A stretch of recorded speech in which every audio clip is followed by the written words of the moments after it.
Okay, so say you're given the problem at time t equals 0, a diver jumps from a platform that is 32 feet above the water. The initial velocity of the diver is 16 feet per second. And we want to answer the questions, when does the diver hit the water, and what is his velocity at the time of impact? Now, we can find these things using what's called a position function, and then deriving that function to get the velocity. So first, what you want to do is set up your position function. Now, when we're dealing with velocity that's feet per second, your position function will always be s of t equals negative 16t squared plus the initial velocity times time plus the height.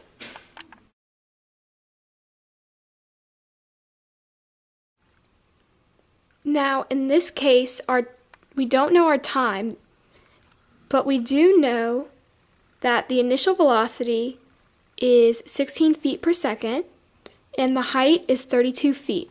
So if we plug that in, our position function becomes s of t equals negative 16t squared plus 16t plus 32.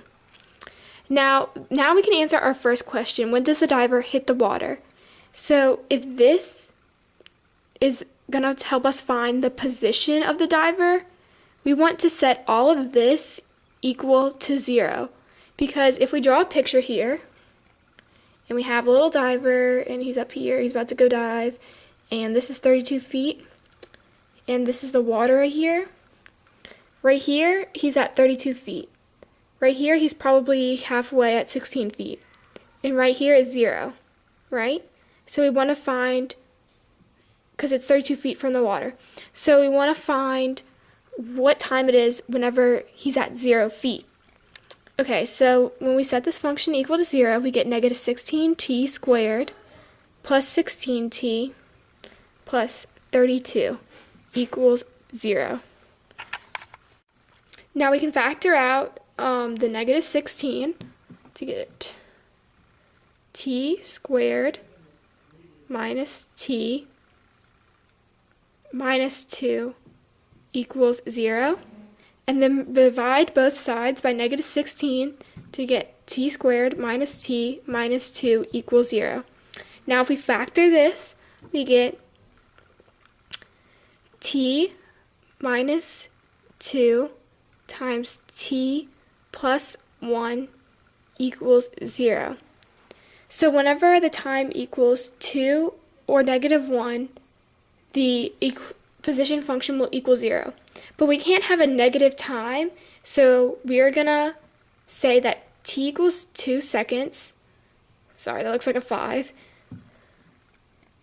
This is the answer to our first question. When does the diver hit the water? Because after 2 seconds, his position is 0. Alright, now our second question is, what is his velocity at the time of impact? Now this is asking what his instantaneous velocity is, because it's asking for his velocity at a specific point. And in order to find instantaneous velocity, you have to derive your position function. So our position function is, as we said before, s of t equals negative 16t squared plus 16t plus 32. If we derive this using the constant multiple rule and the power rule, we get s prime of t, equals negative 32t plus 16. Alright, and this, you can also rewrite it if you want to know that its velocity. You can rewrite it as v of t equals negative 32t plus 16. Alright, now what we want to do is, now that we have the answer to our first question, 2 seconds, we want to plug that into the function, because we know that at the time of impact means that he's right here at 0 feet when he hits the water, and we already found the time that the diver hits the water. So when we plug in 2 into here, we have v of 2, or s prime of 2, same thing, equals negative 32 times 2 plus 16. Now when we multiply negative 32 by 2, we get negative 64. And then when we add 16 to that, we get negative 48. So we know that his velocity at the time of impact is negative, let me write this answer up here, answer to part B. His velocity at the time of impact is negative 48 feet per second. So now we have our answers to both questions. Okay, so you also might be asked to find the acceleration, and I'm just going to use the position function that we had for the last word problem. And remember, the diver's position function was negative 16t squared plus 16t plus 32. Now to find the acceleration, all you have to do is take the second derivative of the position function.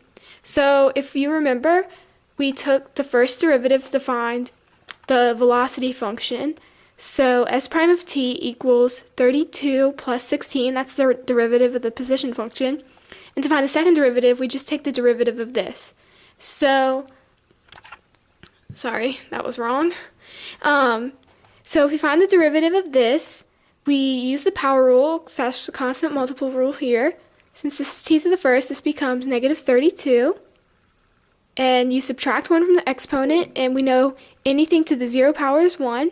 So this stays negative 32, and this becomes a 0 because of the constant rule.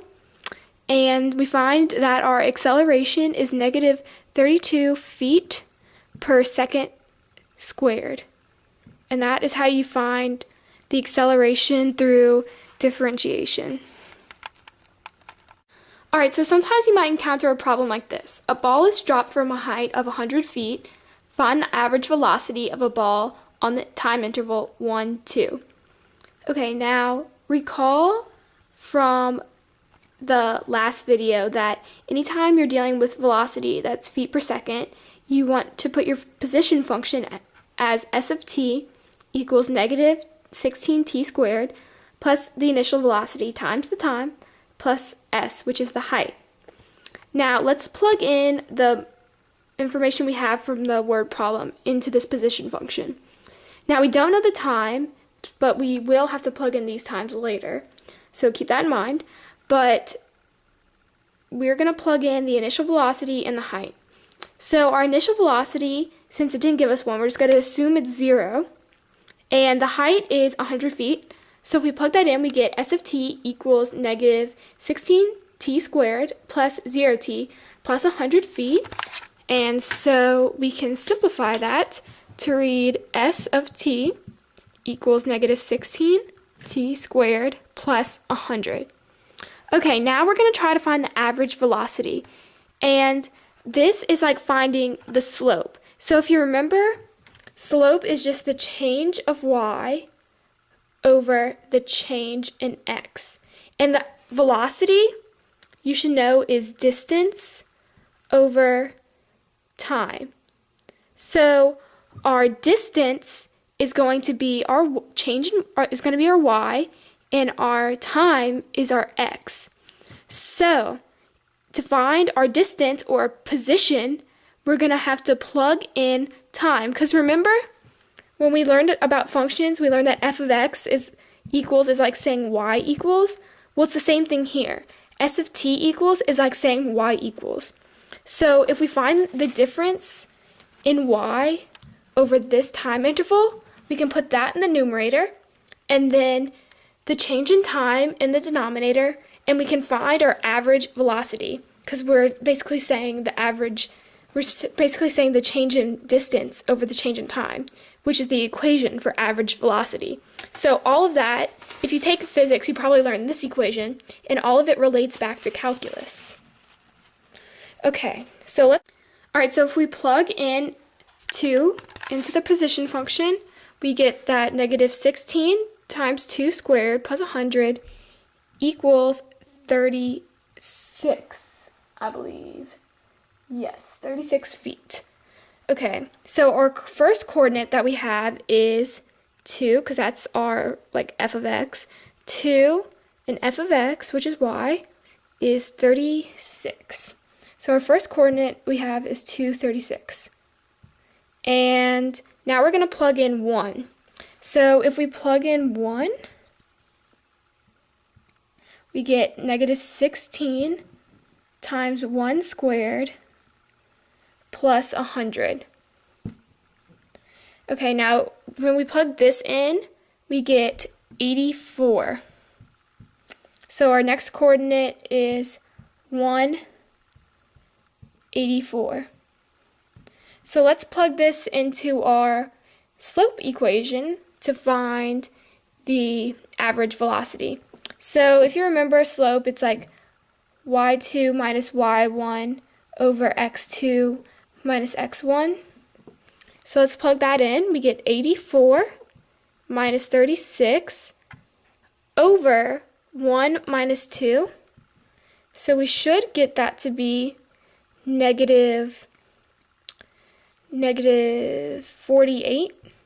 Yes, negative 48 feet per second is our average velocity.